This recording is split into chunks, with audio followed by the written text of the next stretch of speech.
স্ত্রীদেরকে পর্দা করাই না, বা স্ত্রীরা পর্দা না করিলেও, কন্যা মেয়েরা পর্দা না করিলেও নিজের কোনো কি নাই, মাথা ব্যথা নাই, তাদের জন্য বলতেছি। মাথায় তো ভালোই টুপি দেন, 5 ওয়াক্ত নামাজ তো আপনি আমি ভালোই পড়ি, কিন্তু স্বামী স্ত্রীর খবর নাই, আবার মেয়েদেরও খবর নাই, তাদের জন্য একটা হাদিস সুনানে নাসাইর 2562 নম্বর হাদিস। আন সালিম ইবনে আব্দুল্লাহ রাদিয়াল্লাহু আন আবিহি قال قال رسول الله صلى الله عليه وسلم ثلاثه لا ينظر الله عز وجل اليهم يوم القيامه। সালিম ইবনে আব্দুল্লাহ তার বাবা থেকে বর্ণনা করেন, আল্লাহর রাসূল সাল্লাল্লাহু আলাইহি ওয়াসাল্লাম বলেন, 3 ব্যক্তির দিকে আল্লাহ তাআলা কিয়ামতের ময়দানে রহমতের দৃষ্টি দিবেন না। কয়জন ব্যক্তি? আবার বলেন কয়জন ব্যক্তি?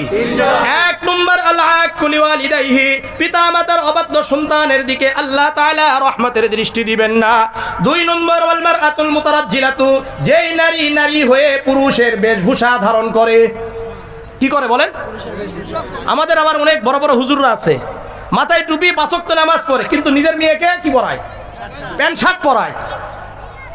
এদের মতো নির্লজ্জ আর দুনিয়াতে কেউ নেই, এদের মতো অসভ্য আর দুনিয়াতে কেউ নেই। কারণে মসজিদেও যায়, আবার কি করে? মেয়েকে প্যান্ট শার্ট পরায়।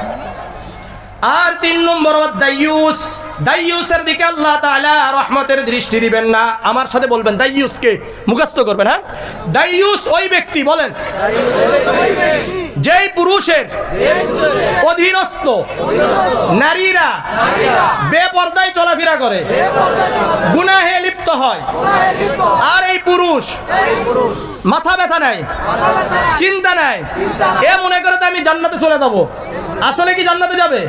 কারণ এ তো দাইয়ুস, আর দাইয়ুসের দিকে আল্লাহ তাআলা রহমতের দৃষ্টি দিবেন না।